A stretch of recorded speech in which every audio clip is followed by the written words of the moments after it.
હું રાજુ સોલંકી આજથી 2 વર્ષ પહેલા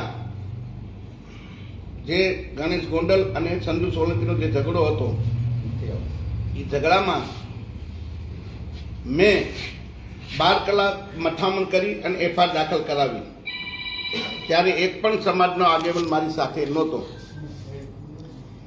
એફઆઈઆર લઈ આવ્યા પછી સંપૂર્ણ રીતે સામૂહિક આત્મહત્યાનું મેં અલ્ટિમેટમ આપેલ કે ગણેશ ગોંડલની ધરપકડ ના થાય તો અમે આખો પરિવાર આત્મહત્યા કરશું.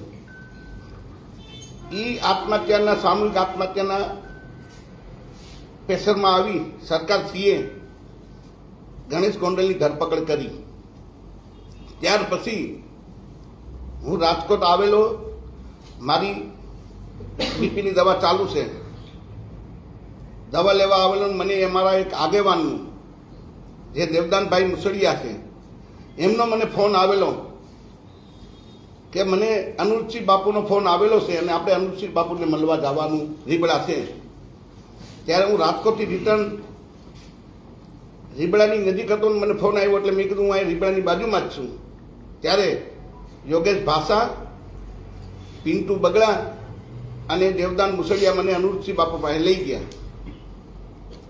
અનુરૂપસિંહ બાપુ પાસે લઈ ગયા અને મને એવું કીધું કે આપણે ગોંડલ જવાનું છે. જેમ જયરાજસિંહ જાડેજા ગોંડલ ગણેશ રીબડા આવ્યા અને અમારી આબરૂ કાઢી એમ આપણે જયરાજસિંહ બાપુની આબરૂ કાઢવા જવાની છે. તો મને થોડોક રોષ હતો કે મારા દીકરાનું અપહરણ કર્યું, મારા દીકરાને માર્યો. એના અનુસંધાનું મને વાતમાં આવી ગયું.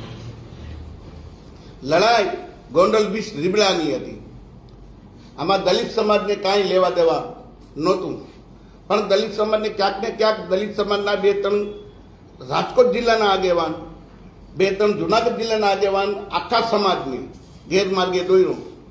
મારો સમાજ નિર્દોષ છે, મારા સમાજનામાં ક્યાંય દોષ નથી. સમાજે મને મદદ કરી છે, એ બદલ સમાજનો હું આભારી છું.